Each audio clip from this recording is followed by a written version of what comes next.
Hello बच्चों। आप सभी का स्वागत है। तो इस वीडियो में हम कंप्लीट करेंगे आईटी लॉ, साइबर लॉ को। इससे पहले हम काफ़ी सारे लॉ मूल विधि के वीडियोस चैप्टर 1 शॉट में कंप्लीट कर चुके हैं। लाइक आरटीआई एक्ट किया है हमने, ठीक है, मोटर व्हीकल एक्ट किया है ना। अब आईटी लॉ की बात है। इसके बाद हम करेंगे पीआईएल वाला, और फिर करेंगे रासू का, ठीक है। उसके बाद करेंगे एस सी एक्ट एंड आपके उसके बाद करेंगे इनकम टैक्स एक्ट। तो ये सारे एक्ट आपके लिए बहुत ही ज़रूरी हैं। सबसे पहले हम छोटे छोटे एक्ट कंप्लीट करेंगे, उसके बाद हम एंड में करेंगे बड़े बड़े एक्ट लाइक BNSS, है ना। तो ये सब बड़े हैं, तो इन्हें हम लास्ट में करेंगे क्योंकि ये काफ़ी ज़्यादा टाइम लेंगे। तो अभी के लिए आप ये छोटे छोटे एक्ट की वीडियो देखते रहना, क्योंकि इनसे भी काफ़ी ज़्यादा क्वेश्चंस आते हैं। अगर आपने कभी मॉक टेस्ट दिया हो तो आपको पता चलेगा, ठीक है। तो भाई स्टार्ट करते हैं आईटी एक्ट। तो ये सबसे पहले इसकी बात अगर बात करें तो कब ये लागू हुआ था, तो आईटी एक्ट 2000 में लागू हुआ था।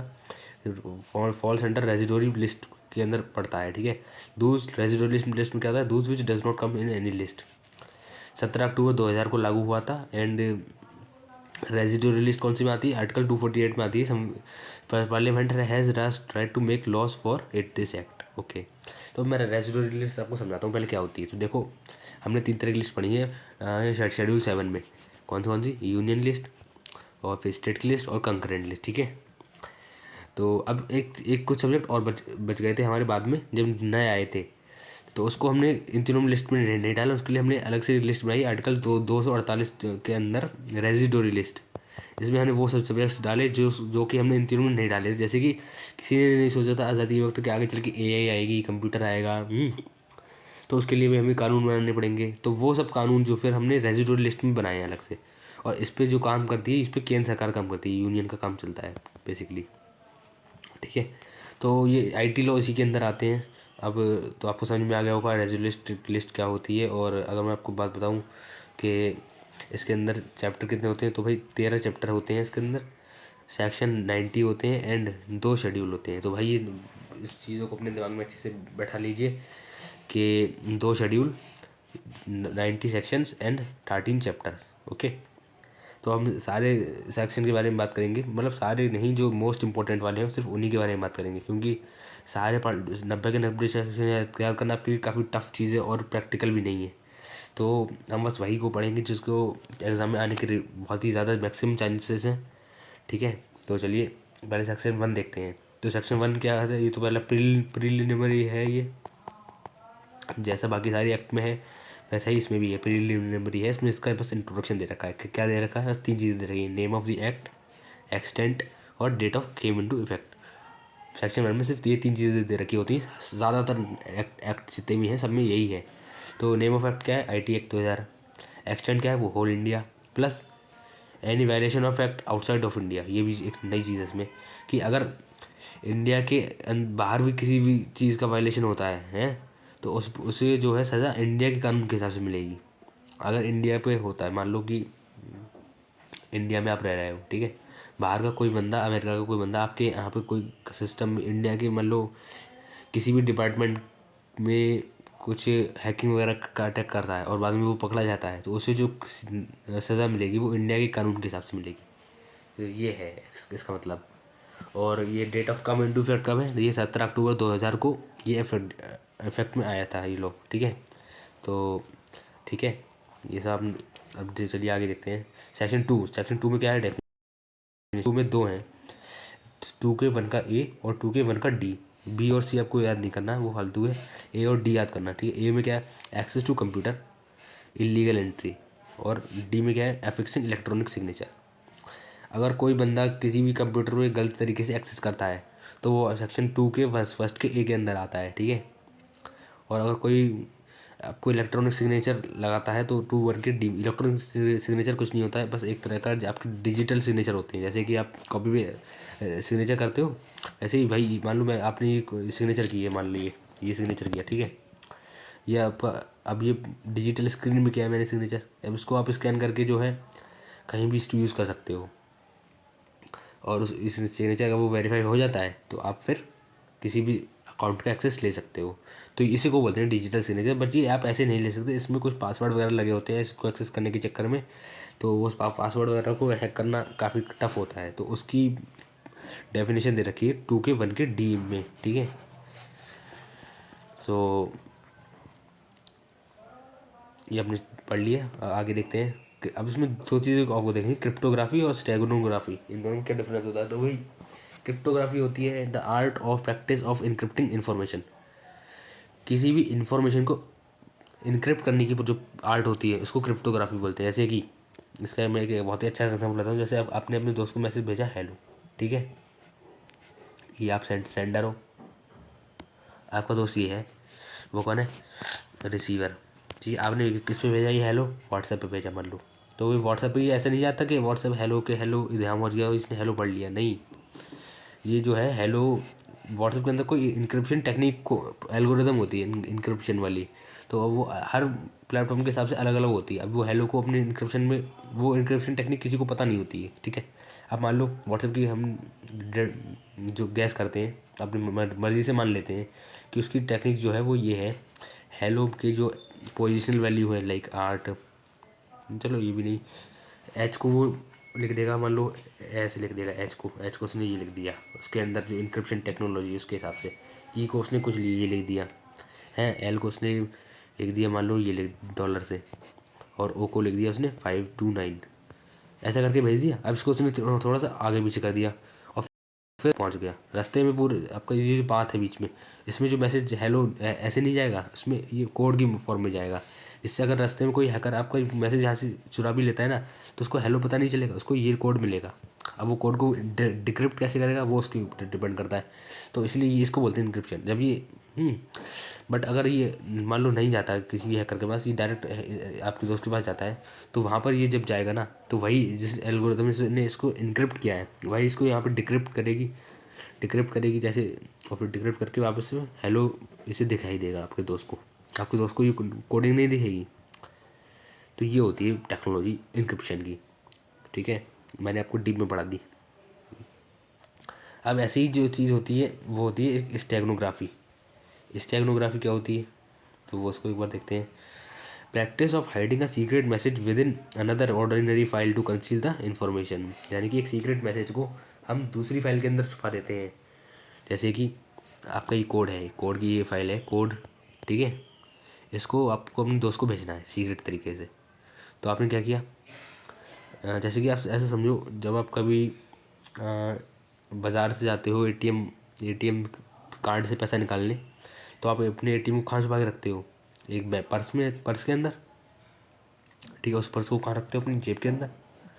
तो आपने इस एटीएम को दो चीज़ों के अंदर रखा। वैसे ही ये होता है स्टेगनोग्राफी में। आपका ये कोड है, मान लो कोई भी सीक्रेट कोड, इसको आपने एक फाइल के अंदर डाल दिया। मान लो अपने इसको एक जो है वीडियो की फाइल के अंदर या फिर इमेज की फाइल के अंदर डाल दी। अब उस इमेज की फाइल को अपने हम दूसरी फाइल के अंदर डालिए, एक एग्जीक्यूटेबल फाइल में डाल दिया। अब बाहर से कोई बंदा देखेगा तो उसे लगेगा कि ये कोई एग्जीक्यूटेबल फाइल है, बट अंदर उसे पता चल जब नहीं होगा कि अंदर एक कोड है। तो इसको बोलते हैं, इस प्रोसेस को स्टेगनोग्राफी, जिसमें हम एक फ़ाइल को दूसरी फाइल के अंदर छुपा कर रखते हैं, ठीक है। तो ये चीज़ें पूछी जाती हैं, इसलिए मैंने आपको अच्छे से बताया है। बाकी अगर आपको अच्छे से समझ में आया तो यार बता देना कमेंट में, और चलो आगे देखते हैं। बाकी अब ज़्यादा टाइम नहीं लगेगा, अब शुरुआत की बेसिक चीज़ें थी इसलिए उसमें थोड़ा टाइम लग गया। तो देखो, आर्टिकल ऐसे 2 का 1 का एफ, अभी अपने A1 का ए और डी पढ़ लिया। अब ऐसे एफ देखो, एफ में क्या बात करेगी? एसिमेट्रिक क्रिप्टो सिस्टम के बारे में। एसिमेट्रिक क्रिप्टो सिस्टम में क्या है, दो होते हैं सिक्योर की पेयर, दो तरह की कीज़ होती हैं। वो की कौन कौन सी होती हैं? 2K 1 का ZC और 2K 1 का ZD। ये सेक्शन 2K 1 का ZD और 2K 1 का ZC, ऐसा पढ़ा करो तो आपको आसानी से याद होगा। अब ZC में क्या है, जिसमें है प्राइवेट की, और डी में क्या है, पब्लिक की। जैसे ये जो इलेक्ट्रॉनिक सिग्नेचर होते हैं इनको हम की बोलते हैं। अब ये दो तरह की होती हैं, पब्लिक और प्राइवेट। पब्लिक प्राइवेट में क्या डिफरेंस होता है? प्राइवेट की से हम जो है एक इलेक्ट्रॉनिक सिग्नेचर को क्रिएट करते हैं, और फिर जब क्रिएट करते हैं तो पब्लिक की से उसको वेरीफाई करते हैं, ठीक है। ऐसा याद होता है। जैसे कि आपका एक एग्जांपल लो तो जब आप कभी डिजिटल सिग्नेचर बनवाओगे ना, तो जो डिजिटल सिग्नेचर आप बनवा दो तो वो कोई साइबर कैफे वाला नहीं बनाता है, वो कोई सीए अगर हो, सीए चार्टर्ड अकाउंटेंट वो बनाते हैं। तो वो जो अब जिस की से बनाते हैं वो बनाते हैं प्राइवेट की से, उनके पास प्राइवेट की होती है, ठीक है। बट जब वो प्राइवेट की से बन जाता है तो उसको वेरीफाई कौन करता है, उसको वेरीफाई करता है कोई गवर्नमेंट का कोई, तो वो होता है पब्लिक की। तो वो पब्लिक की से यूज़ करते हैं उसको, ठीक है। तो ये होता है पब्लिक की डेफिनेशन है 2 के 1 के Z D में, और प्राइवेट की है 1 के Z C में। तो ऐसे याद करना, ठीक है। Father of asymmetric crypto currency का कौन है फाइटर, हाँ तो वो है Whitfield Diffie and Martin Hellman. तो ये हैं उसके father, Whitfield Diffie and Martin Hellman, ठीक है। अब ऐसे चैप्टर 2 के बारे में, चैप्टर 2 का इसमें सेक्शन 3 में देखो तो सेक्शन 3 में क्या है कि 1 में क्या है, इसमें 2 पार्ट है। पहले 1 में है ऑथेंटिकेशन ऑफ इलेक्ट्रॉनिक रिकॉर्ड, 1 में है, और 2 में है हैश फंक्शन। है हैश फंक्शन में कुछ नहीं है, बस वही है जैसा इनक्रिप्शन में होता है वैसे ही हैश फंक्शन में होता है। हैश फंक्शन में हम कोड, अपना जो सीक्रेट कोड होता है उसमें हम कुछ हैश वगैरह लगा देते हैं बीच में, और थोड़ा सा और टेक्निक चेंज हो जाती है, बट वही उसी की तरह है, सेम टू सेम मैसेज को हम चेंज कर देते हैं, ठीक है। तो इनको आप इस वीडियो को आप लगभग 2 बार और देख लेना, ठीक है। लगभग 2 से 3 बार देखना, तो आपके दिमाग में ये सब सेट हो जाएंगे अच्छे से, और पूरा लास्ट तक देखना, तभी आपको अच्छे से समझ में आएंगी। इससे पहले आपने और वीडियोस नहीं देखी तो उनको भी जाकर देख लीजिए। अब देखते हैं सेक्शन 3 का ए में, जब भी तो हमने 3 में देखा, अब सेक्शन 3 का ए देखते हैं। तो उसमें सेक्शन 3 का ए 2009 में ऐड किया गया था। इसमें इलेक्ट्रॉनिक सिग्नेचर की बात करी गई है। ये सब्सक्राइबर में authenticate any electronic record by such electronic signature और DSC technique which is consider reliable may be specified in second schedule. तो इसमें बात करी गई कि अगर कोई भी बंदा अपने इलेक्ट्रॉनिक रिकॉर्ड को डिजिटली वेरीफाई करवाना चाहता है ना, तो उसको एक इलेक्ट्रॉनिक सिग्नेचर या फिर DSC को यूज़ करना पड़ेगा। वो कौन सी यूज़ करेगा, वो ऐसी यूज़ करेगा सर्विस को जो कि रिलायबल होगी, यानी भरोसेमंद होगी, ठीक है। कभी बीच में खराबी नहीं हो जाएगी, है ना। और इसमें भी specified in second schedule, IT act के शेड्यूल सेकेंड शेड्यूल में गिवन होगी, ठीक है, ठीक है।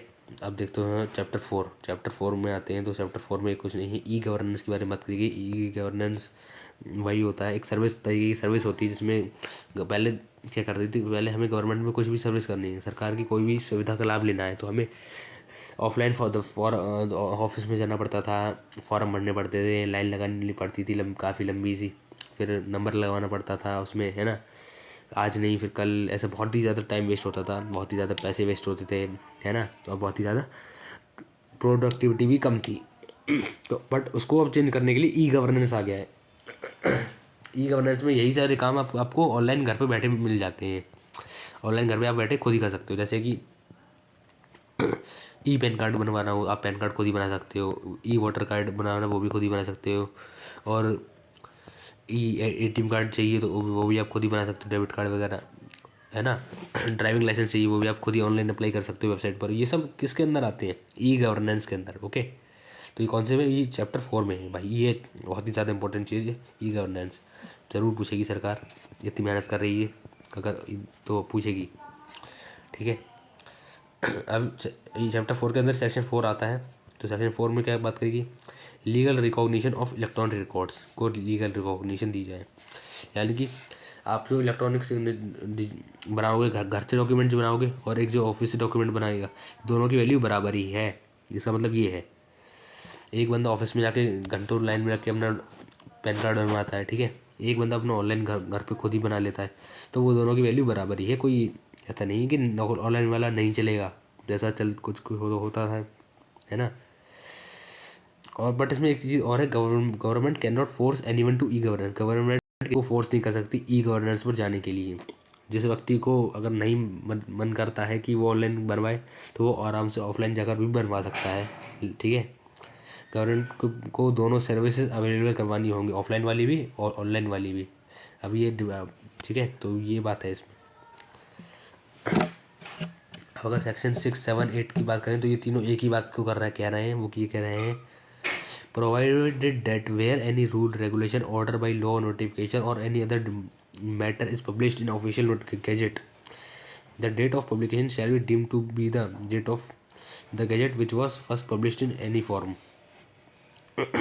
क्या है इसमें, क्या हो गया है कि अगर गवर्नमेंट कोई भी रूल, रेगुलेशन, ऑर्डर, नोटिफिकेशन को पब्लिश करता है अपनी ऑफिशियल गैजेट में, ठीक है, तो उसमें जिस तारीख को वो पब्लिश करेगा ना गैजेट में, वही तारीख उसकी कंसिडर करी जाएगी to be the date of the gazette which was first published in any form. वो जो, यानी कि उसने जो गैजेट पेश किया, मान लो वही उसने, तो इसका मतलब है कि कोई भी जब लॉ ऑफिशियल गैजेट में पेश करेगी ना गवर्नमेंट, ऑनलाइन ऑफलाइन, ऑफिशियल जो गैजेट होगा वो ऑफलाइन होगा, वही वो चीज़ उसे इलेक्ट्रॉनिक गैजेट में भी पेश करनी पड़ेगी, और वो जो दोनों को पेश करेगी ना, वो दोनों की वैल्यू सेम होगी। ये है इसका मतलब, ठीक है। इसको तो लैंग्वेज थोड़ी क्लियर नहीं है, इसलिए थोड़ा समझने में टाइम लगा, बट मतलब इसका अब आपको समझ में आ गया होगा कि जो भी चीज़ वो ऑफलाइन गैजेट में पेश करेगी वही ऑनलाइन गैजेट में पेश करेगी, और दोनों की वैल्यू सेम होगी। ये सेक्शन 6, 7, 8 इसी से मतलब है, तीनों का एक ही है, ठीक है। तो अब 6, 7, 8 के बाद अब देखते हैं सेक्शन 10 को। सेक्शन 10 में बात करी गई power to make rules by central government in respect of electronic signature. Electronic signature के रिस्पेक्ट के ऊपर कानून बनाने का अधिकार किसके पास है? सेंट्रल गवर्नमेंट के पास, ठीक है, केंद्र सरकार। और सेक्शन 10A के अंदर क्या है? Validity of contract form through electronics means. Electronic signature की वजह से जो कॉन्ट्रैक्ट्स बनाए जाएंगे वो कॉन्ट्रैक्ट वैलिड रहेंगे ऑफलाइन वाले की तरह, ठीक है। और वो जैसे जितनी देर टाइम की लिमिट के लिए कॉन्ट्रैक्ट हो उतने टाइम की लिमिट के लिए ही रहेंगे, ये बात करी गई इसके अंदर। जैसे कि आप टेंडर प्रोसेस देखते होगे PWD डिपार्टमेंट की जो लगती है टेंडर प्रोसेस, उसमें इलेक्ट्रॉनिक सिग्नेचर लगाए जाते हैं। तो वो जो टेंडर ऑनलाइन लगता है, ठीक है, तो उसकी वैल्यू कॉन्ट्रैक्ट की सेम रहती है। अब ऑफलाइन कॉन्ट्रैक्ट तो बंद होगा, अब ऑनलाइन ही लगते हैं वेबसाइट पर, ठीक है। ई साइन नाम की वेबसाइट होती है, अब पर मैं आपको सब कुछ बता नहीं सकता, ई साइन नाम की वेबसाइट पर लगते हैं। चलो आगे देखते हैं। अब सेक्शन 11 के बारे में देखते हैं। सेक्शन 11 क्या कहता है? ओरिजिनेटर, भेजने वाले के बारे में बात करी गई है। जो भी है जैसे आपने सेंडर हुआ, आपने 200 मैसेज भेजा था, तो आप कौन हुए? ओरिजिनेटर, सेक्शन 11 के तहत। सेक्शन 13 में कौन आता है? Time and place of dispatch and receipt of electronic record. देखो, आपने जब अपना मैसेज भेजा तो उसका टाइम और प्लेस क्या थी, ठीक है, वो चीज़ इसमें बताई जाती है। और रिसिप्ट ऑफ इलेक्ट्रॉनिक रिकॉर्ड, आपने जो मैसेज भेजा उसकी रसीद आपके पास मिली नहीं मिली। जैसे कि आपको व्हाट्सएप पे भेजते हो तो आपको पता चल जाता है होगा कि वो मैसेज भेज गया कि नहीं भेज गया, तो आपके पास डबल टिक बन के आ जाता होगा भेज गया होगा, तो ठीक है। या फिर जब आप ऑनलाइन कभी पेमेंट करते हो किसी भी वेबसाइट का, है ना, तब आपके पास जब पेमेंट करने के बाद जो रसीद आ जाती है तो वो हो जाती है रसीद, रिसिप्ट ऑफ इलेक्ट्रॉनिक रिकॉर्ड की, ठीक है। तो ये सब की बात चैप्टर सेक्शन 13 में करी गई है। ओरिजिनेटर की बात सेक्शन 11 में की गई है। ये सब अगर आपको अच्छा लग रहा है तो यार बताना कमेंट में। और चलो, ये 11, 13 हो गया। अब इसके बाद देखते हैं सेक्शन 6। 6 ये कैसे आ गया है? 6 बीच में कैसे? अच्छा, 6 वाला देखो मैंने छोड़ दिया था बीच में आगे पहले, बट मैंने यहाँ पे डाल दिया क्योंकि 6 वाला इंपॉर्टेंट था। तो एक बार से वो समझ लो, regulation of certifying authorities. Certifying authorities की रेगुलेशन की बात करी गई है इसमें, चैप्टर 6 में, ठीक है। सब सेक्शन 17 में क्या कहा गया है? Appointment of controller and other officers bye central government. देखो, कंट्रोलर्स अपॉइंट किए जाएंगे सेंट्रल गवर्नमेंट और अदर ऑफिसर्स गवर्नमेंट के द्वारा, सेंट्रल। तो उनकी अपॉइंटमेंट किस में है? सेक्शन 17 में। वेरी वेरी इंपॉर्टेंट है भाई, वेरी वेरी इंपॉर्टेंट, ज़रूर से इसको पढ़ के जाना। और सेक्शन 18 में क्या करेगी? उनकी फंक्शंस ऑफ कंट्रोलर। एक बार मैं सब बोलो, 17 में उनकी अपॉइंटमेंट, 18 में उनकी फंक्शंस। 17 में अपॉइंटमेंट, 18 में फंक्शंस ऑफ कंट्रोलर, ऐसे याद करा करो। अब चैप्टर 9 भी क्या है? Penalty and compensation for damage to computer. अच्छा, अगर मान लो कोई हैकर किसी भी सिस्टम में गड़बड़ कर देता है, ठीक है, उसकी डेटा वगैरह को लॉस कर देता है, तो उस पर जो पेनल्टी और कंपनसेशन लगेगा उसके बारे में बात करी गई चैप्टर 9 में, ठीक है।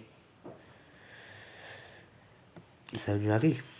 जैसे ही आप सेक्शन 43 में क्या बात करेगी? If any person without permission of the owner and any other person who is in charge of the computer access the computer, download, copy, extract any data, contaminate or install virus। Section 43 में कहा गया है कि अगर कोई बंदा किसी की उस कंप्यूटर के मालिक की बिना परमिशन के उसके कंप्यूटर को एक्सेस करता है, उसमें से कोई फाइल को डाउनलोड करता है, कॉपी करता है, या कोई फाइल को एक्सट्रैक्ट कर लेता है, या फिर उस कंप्यूटर के अंदर कोई वायरस वगैरह डाल देता है, तो उसकी बात करी गई है सेक्शन 43 में, ठीक है। और 43A में उसकी सज़ा बताई गई है कि अगर वो ऐसा करता है तो उसको क्या सज़ा मिलेगी।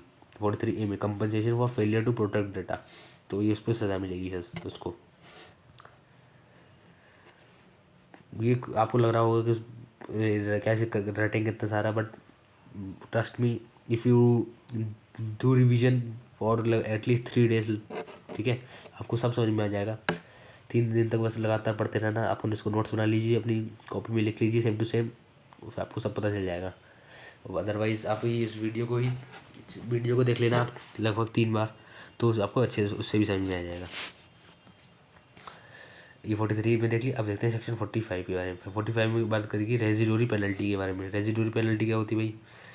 Whoever contravenes any rules or which regulations made under this act, for the contravention of which no penalty has been separately provided, shall be liable to pay a compensation not exceeding rupees 25,000 to the person affected by such contravention। देखो residuary penalty क्या होती है, इसमें बात करी गई कि अगर कोई भी बंदा किसी कंप्यूटर के अंदर छेड़छाड़ करता है, ठीक है, या किसी डेटा को चोरी करता है, तो उसमें जो पेनल्टी लगेगी, और वो उसने इस तरीके से कही कि उसके बारे में हमें अभी तक बताई नहीं है।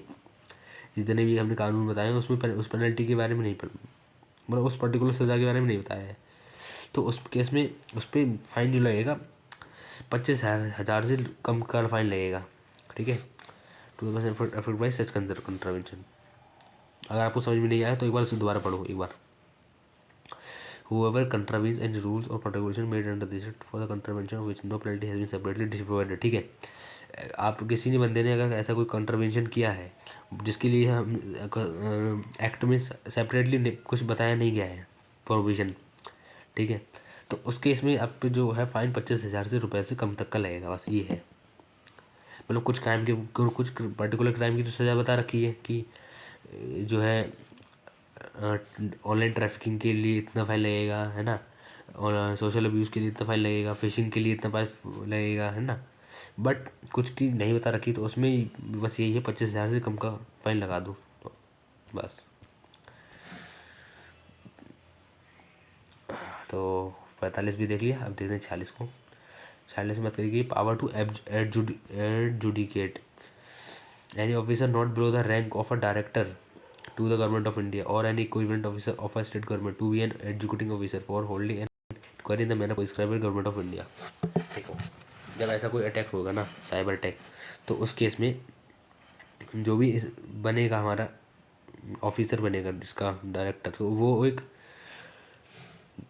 उसकी रैंक जो होनी चाहिए not below the rank of a director of the government of India के डायरेक्टर की रैंक से नीचे का नहीं होना चाहिए, उसी ऊपर का ही होना चाहिए। और इक्विवेलेंट ऑफिसर ऑफ या फिर राज्य सरकार में equivalent officer of state government to be an adjudicate government of या फिर राज्य सरकार में ऐसा कोई होना चाहिए जो कि डायरेक्टर की रैंक का ऊपर का हो, उसी को एडजुडिकेटिंग ऑफिसर बनाया जाएगा। वही इस ऐसे क्राइम्स में अपना जो है वो क्राइम की जांच पड़ताल करेगा, जैसा कि गवर्नमेंट ने बता रखा है प्रक्रिया वगैरह होगी, वही उसको फॉलो करेगा। तो इसमें क्वेश्चन पूछा जाता है एमसीक्यू में कि कौन सा बंदे को हम एडजुडिकेटिंग ऑफिसर बना सकते हैं, कौन सी सेक्शन के तहत। तो सेक्शन 46 के तहत ऐसे बंदा जो कि not below the rank of director to the government of India, director से नीचे की रैंक का ना हो। डार्क मोड कर लेते हैं थोड़ा, है ना। तो ये आपने देख लिया। अब देखते हैं सेक्शन 46 का 1 पार्ट। अब ये भी 46 देखा, अब 46 का 1 पार्ट देखो। इसमें क्या बात करी गई? The adjudicating officer appointed under subsection 1 shall exercise jurisdiction to adjudicate matters in which 5 crore. Computer को, ठीक है। तो ये जो वैसे मतलब 46 के वन में बता रखी कि ये जो एग्जीक्यूटिव ऑफिसर हमने अपॉइंट किया है ये सिर्फ उन्हीं मामलों को देखेगा जिसमें मैक्सिमम पेनल्टी 5 करोड़ तक की है। ऐसे ऐसे मामले जिसमें क्राइम 5 करोड़ से तक का हुआ है तो वो एग्जीक्यूटिव ऑफिसर देखेगा। इसकी जुरिस्डिक्शन में से इतना ही आता है। बट अगर 5 करोड़ से ज़्यादा का अपॉइंट हुआ है आपको घाटा किसी कंपनी को, तो कौन जाएगा? कम्पिटेंट कोर्ट की भी जाएगा। कम्पिटेंट कोर्ट बोले तो कोई सा भी कोर्ट हो सकता है, सुप्रीम कोर्ट, हाई कोर्ट, ये है ना। बाकी 5, तो ये क्वेश्चन इंपॉर्टेंट है कि कितनी लिमिट तक ही एग्जीक्यूटिव ऑफिसर देख सकता है, तो वो कितनी है? 5 करोड़। 5 करोड़ के बाद कहाँ जाएगा? कम्पिटेंट कोर्ट में। कौन सी का सेक्शन? 46 के वन के तहत। आगे देखते हैं 48 में क्या बात करी गई। 48 में बात करी गई है अपीलेट ट्रिब्यूनल की। The telecom dispute settlement and appellate establish under section 14 of the telecom regulatory and authority of India act 1997, ठीक है, शैल on and from the commencement of part 40 of chapter 6 देखो एक अपीलेट ट्राइब्यूनल की establishment करी जाएगी, ठीक है। Telecom disputes settlement and appellate कौन करेगा? ये वाली कंपनी करेगी। Telecom dispute settlement and appellate tribunal establish करी जाएगी under section 14 of the telecom regulatory try. आपने ट्राई का तो नाम सुना ही होगा, जो भी सिम नेटवर्क वगैरह टावर वगैरह लगाती, ट्राई का नाम सुना ही होगा आपने, है ना। तो उसके तहत एक अपीलेट ट्राइब्यूनल का गठन किया गया है। और तो वो जो है शैल on from the commencement of part 40 of be the appellate tribunal, तो वही है। इसमें बस उसी की बात करी गई कि ट्राई के 1997 वाले एक्ट की धारा सेक्शन 14 के तहत एक अपीलेट ट्राइब्यूनल का गठन किया जाएगा, जो कि चैप्टर 6 के अंदर आएगा। बस ठीक है। अभी हम कौन सा चैप्टर पढ़ रहे हैं? अभी तो हम चैप्टर 9 पढ़ रहे हैं, बट चैप्टर 6 के अंदर अपीलेट ट्राइब्यूनल की बात करी गई है, ठीक है। ये वाले जो है काफ़ी चैप्टर कंफ्यूजिंग है, थोड़ा जो है कॉम्प्लेक्स भी है, तो उसमें थोड़ा टाइम लगेगा समझने में, आपको प्रोसेस करने में। एक बार आप उसको दोबारा से रीडिंग करिए तो आपको अच्छे से समझ में आ जाएगा। सेक्शन 61 में क्या बोला गया है? सिविल कोर्ट्स में नॉट टू हैव जुरिस्डिक्शन। इसका में क्या गया है? According to this no court shall have jurisdiction to entertain any suit. तो इसमें कहा गया है कि कोई कोर्ट बीच में हस्तक्षेप नहीं करेगा ऐसी केस में जिसमें एक एग्जीक्यूटिव ऑफिसर को अपॉइंट किया गया है या फिर एक अपीलेट ट्राइब्यूनल को वो केस हैंडल करने को दे रखा है, तो उसमें कोई कोर्ट हस्तक्षेप नहीं करेगा। सिंपली सी बात ये है। This act will determine and no injection shall be granted by any court और other authority in respect of any high court, ठीक है। ये बात करी गई है इसमें। और बट इसी के सेक्शन 62 में क्या बात करी गई? बट अगर आप एग्जीक्यूटिव ऑफिसर या अपीलेट ट्राइब्यूनल के फैसले से संतुष्ट नहीं हो तो आप हाई कोर्ट में अपील कर सकते हो जाके। सेक्शन 2 में बात करी गई। Any person agreed by any decision और order of the appellate tribunal में file an appeal into the high court within 60 days के अंदर minimum from the date of order of appellate tribunal to him, okay. तो अगर आप उसके order से संतुष्ट चाहिए तो 60 दिन के अंदर यानी 2 महीने के अंदर आप दूसरे कोर्ट में हाई कोर्ट में अपील कर सकते हो। ऐसी 63 के 1 में बात करी गई है। If someone break this act the controller can settle compound the offence before और after proceedings under conditions they decide but the amount charge cannot be more than the maximum penalty allowed this act, ठीक है। इसमें कहीं कहा गया है कि अगर कोई भी बंदा है उस एक्ट को ब्रेक करता है तो जो कंट्रोलर जो इस अपॉइंट किया गया है ना गवर्नमेंट ने, है ना, वो सब केस को क्या कर सकता है? सेटल कर सकता है। बट वो जो अमाउंट उसमें पेनल्टी लगाएगा ना मैक्सिमम जितनी भी लगा सकेगा वो उतनी नहीं, उससे ज़्यादा नहीं होगी।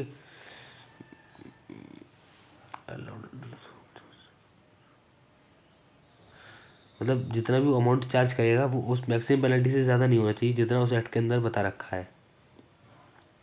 ये बात करी गई है इसके अंदर फॉर रिपीट ऑफ इंटरेस्ट, ठीक है, ओके ओके ओके। और कंपाउंडिंग फॉर रिपीट ऑफेंस भी 2 की बात करी गई है। इफ अ पर्सन रिपीट और the same mistake within 3 years of time first settlement they will for settlement again they will face first full again. If repeat of 3 years then it will be treated like first offence so if it allowed again. ठीक है, मैं आपको एक बार शुरू से अच्छे से समझाता हूँ। देखो क्या है, मान लो एक बंदे ने एक क्राइम किया पहली बार, ठीक है, मान लो एक बंदे ने पहली बार क्राइम किया, तो उसमें जो है ये कंट्रोलर आपका सेटलमेंट करवा देगा। आपको कि कोर्ट वोट जाना नहीं पड़ेगा, आपको सेटलमेंट करवा देगा। ये थोड़ा सा पैसा देना पड़ेगा, जितना उस एक्ट में मैक्सिमम पेनल्टी लग सकती है उतना या उससे थोड़ा कम दे सकते हो आप पहली बार में। बट अगर आपने 3 साल के अंदर दोबारा ये क्राइम कर दिया है तो आप पे फिर आपका सेटलमेंट नहीं करवाएगा ये, फिर जो है आप पर कार्रवाई चलेगी कोर्ट के हिसाब से। ठीक है, 3 साल के अगर अंदर दोबारा कर दिया। बट अगर आपने 3 साल के बाद नहीं किया, 4 साल बाद किया, तो आपकी वो गलती फिर से पहली बार मानी जाएगी और फिर ये आपको दोबारा सेटलमेंट करवाया जाएगा। तो ये बात करी गई है सेक्शन 363 के 1 और 2 में। पहली बार का क्राइम में सेटलमेंट होगा, 3 साल के अंदर दोबारा करा दिया तो सेटलमेंट नहीं होगा, 3 साल बाद करवाया तो सेटलमेंट हो जाएगा फिर से। ठीक है, ये बात है। चलो अगला 63 का 3 वाले में क्या कर रखा है, after settlement no more legal action taken for tort offence. Okay, जब एक बार सेटलमेंट का हो जाएगा आपका तो आपके ऊपर कोई दूसरा कानून नहीं चलेगा। सेटलमेंट यानी कि कॉम्प्रोमाइज़ हो गया, अब कुछ बात ख़त्म वहीं से। ठीक है, अगला देखते हैं। अब चैप्टर 11, ये मोस्ट इंपॉर्टेंट है भाई, यही मोस्ट इंपॉर्टेंट, इसी को बोल लो आप। ये सारे आर्टिकल सेक्शंस बहुत ही इंपॉर्टेंट हैं, इन सबको अच्छे से पढ़ के जाना। तो 65 में बात करेंगे टेम्परिंग सोर्स कोड। 65 में है टेम्परिंग सोर्स कोड, अगर तो उसके लिए 3 साल की जेल और 2 लाख रुपए का फाइन है। अगर कोई बंदा सोर्स कोड को चेंज करता है, डिलीट करता है, तो 3 साल की जेल और 2 लाख का फाइन।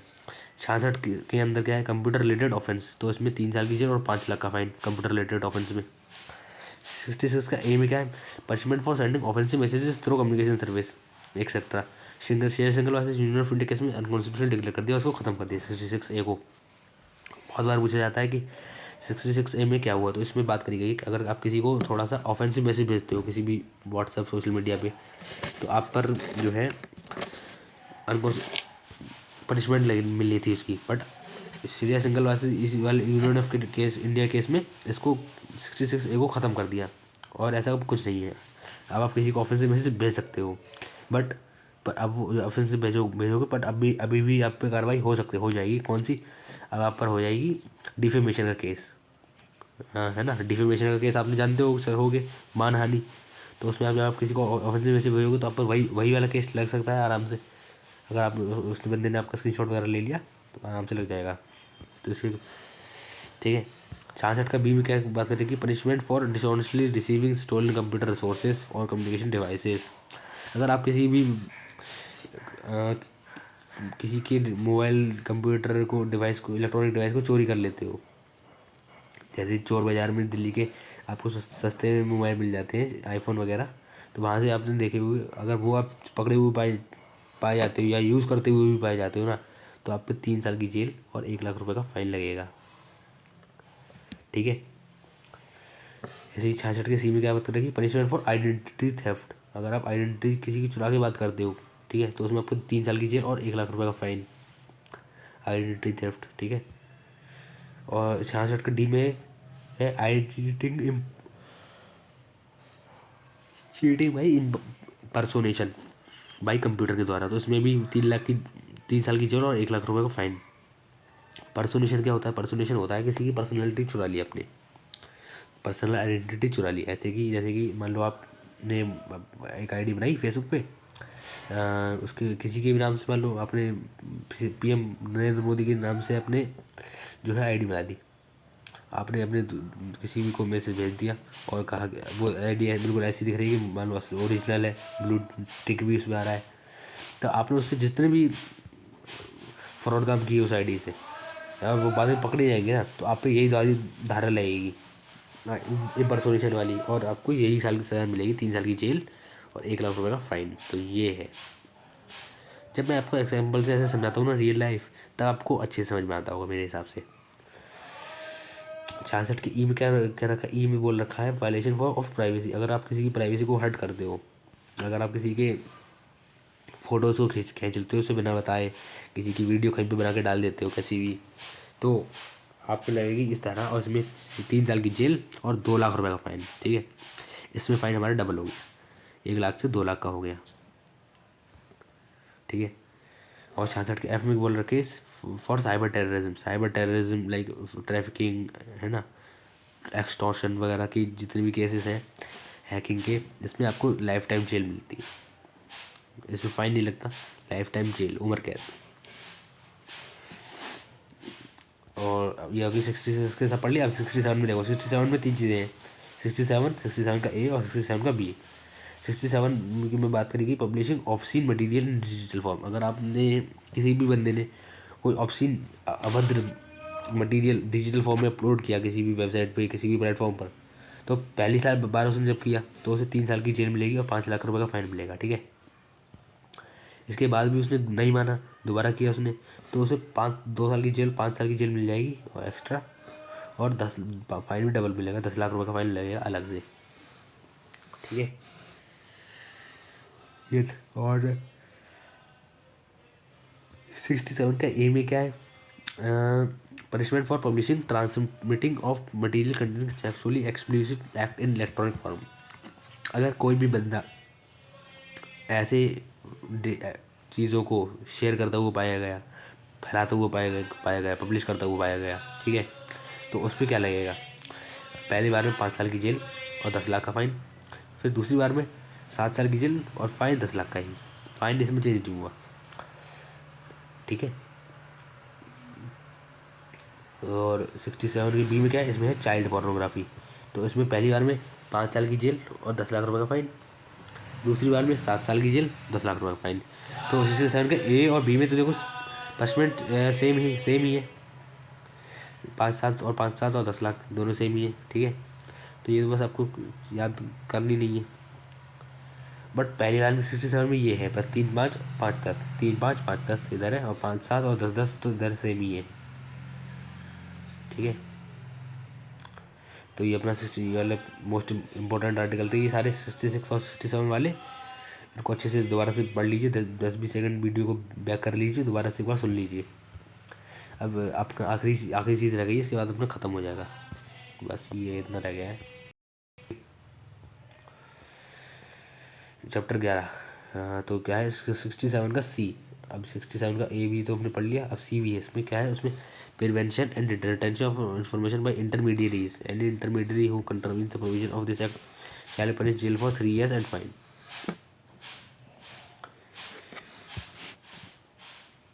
तो इसमें कहा गया है कि जो इंटरमीडिएरीज होंगे, इंटरमीडिएरीज क्या होते हैं, ये जो होते हैं वो ऐप्स होते हैं जो आपको इंटरमीडिएट कनेक्ट करवाते हैं। लाइक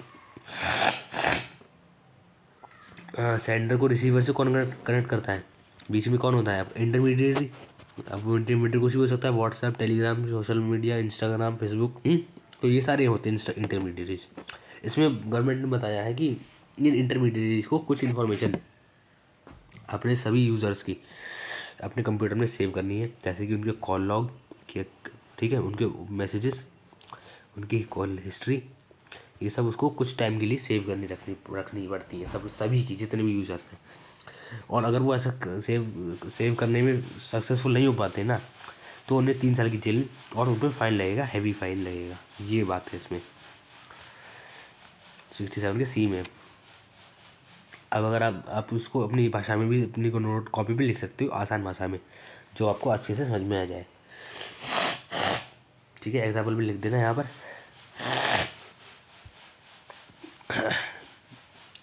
तो 67 का सी हो गया। ठीक है, अब 69 का ए देखते हैं। Power to issue directions for blocking for public access of any information through any computer resource. Example power to देखो, इसमें गवर्नमेंट के पास पावर है to issue direction for blocking for public access. किसी भी चीज़ को पब्लिक एक्सेस से रोकने की पावर है सरकार के पास, of any information through any computer resource, से जो फैलाई जा रही है उस इन्फॉर्मेशन को रोकने के लिए। जैसे कि power to remove tweets from trending page, सरकार के पास पावर है कि वो रोक सकती है। जैसे कि आप जब ट्वीट करते हो किसी भी भर्ती को लेकर, ट्विटर पे कैंपेन चलाते हो, लाइक RPF, SSC, SSC के खिलाफ चलती रहती है लगातार। तो उसको ट्वीट को जब बहुत काफ़ी ज़्यादा हो जाते हैं, सरकार हटा देती, ट्रेंडिंग पेज 1 से हटा देती। तो वो पावर सरकार के पास है 69A के तहत, ठीक है। और 69 के बी में क्या दे रखा है, power to authorise to monitor collect traffic data और information through computer resource cyber security. Cyber security की पर्पज़ के लिए आप power to authorise to monitor and collect traffic data, आप उस जितना भी डेटा आ रहा है हमारे ऐप पे या वेबसाइट पर, उसको मॉनिटर करोगे और कलेक्ट करोगे अपनी साइबर सिक्योरिटी को इम्प्रूव करने के लिए। तो इस चीज़ में 69 के बी में बात कर रखा है ये। देखो इसमें सारी टेक्निकल टर्म्स आएंगी, क्योंकि ये टेक्निकल वाला चैप्टर ही है, तो आपको थोड़ा कंफ्यूज नहीं होना है, क्योंकि इससे सवाल बहुत ही ज़्यादा रिपीट होते हैं। तो आप ये रिवाइज कीजिए मेरे साथ। ऐसे ही 70 का ए देखिए, 70 का ये वेरी वेरी इंपॉर्टेंट है भाई, मोस्ट इम्पोर्टेंट। थोड़ा अच्छा कलर लेते हैं। तो इसमें नेशनल नोडल एजेंसी की बात करिए। National nodal agency the central government में by indication published in official gazette designate the organization in government as the national nodal agency in respect of critical information infrastructure protection center। देखो critical information infra protection centre की protection के लिए government ने एक national nodal agency establish करेगी, ठीक है, इन official gadget में, ठीक है। तो उसमें नेशनल नोडल एजेंसी और critical information infra protection centre की जब भी आप कहीं देखो ना, तो आपको सेक्शन 70A लगाना है हमेशा, ये पूछा जाता है, ठीक है। और 70 का ए हो गया ये। 70 का बी क्या होगा, इसमें बात करेंगे Indian computer emergency response team to serve as national agency for incident response. मतलब यानी कि जब भी कंप्यूटर के मामले में जब इंडिया में कभी गड़बड़ हो जाएगी, कुछ हैकिंग मास लेवल पे होगी, तब Indian computer emergency response team एक बनाई जाती है, वो कि उस मुसीबत से लोगों को बाहर निकालती है, ठीक है। इसको हम सर्ट IN बोलते हैं, जिसको हमने 19 जनवरी 2004 में इसको फाउंड किया गया था। इसका हेडक्वार्टर नई दिल्ली में है, और ये electronics and information technology ministry के अंदर आती है, SERT-IN, ठीक है। और इसके लिए अगर आपको जो भी ये करता है वो पाया जाता है, उसके लिए 1 साल की जेल और 1 लाख रुपए का फाइन है। अब थोड़े से हमारे 4 आर्टिकल और रह गए, इनको पढ़ लेते हैं, फिर ख़त्म कर देते हैं जल्दी से। तो 75 act to apply on offence और कंट्रावेंशन कमिटेड आउटसाइड इंडिया। जो भी ऐसे ऑफेंसिव एक्ट हो रहे हैं इंडिया के बाहर, तो उन पर जो कार्रवाई होगी वो आर्टिकल 75 के तहत होगी, इंडिया से बाहर क्राइम कर रहे हैं। पावर टू इन्वेस्टिगेट ऑफेंसेस, ये police officer not below the remake और rank of inspector shall investigate. और ऐसे मामलों को इन्वेस्टिगेट कौन करेगा, एक पुलिस ऑफिसर करेगा, जो कि इंस्पेक्टर से नीची रैंक का ना हो, इंस्पेक्टर से ऊपर के ही रैंक का हो, यानी कि कांस्टेबल, सब इंस्पेक्टर, होमगार्ड ये नहीं कर पाएंगे, इंस्पेक्टर से ऊपर के DGP IG है ना, ये लोग कर पाएंगे।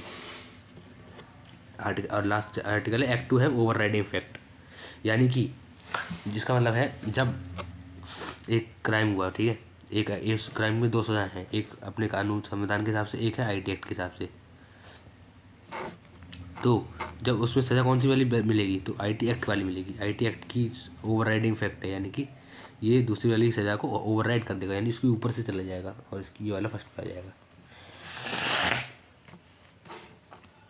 तो अब ये मैं आपसे सवाल पूछ रहा हूँ, theft of internet hours is dealt with under कौन से सेक्शन के में देखा जाता है, तो बताइए इसका आंसर कमेंट में बताना कि इंटरनेट आवर्स की चोरी कौन से सेक्शन के अंदर देखी जाती है, ये बताना, ठीक है। और creation and publication of electronic signature certificate for fraud purpose के लिए, फ्रॉड पर्पस के लिए जो लोग इलेक्ट्रॉनिक सिग्नेचर बना लेते हैं और पब्लिश कर देते हैं, उसको कौन से सेक्शन में बताया गया है, सेक्शन 74 के अंदर उसमें बताया गया है।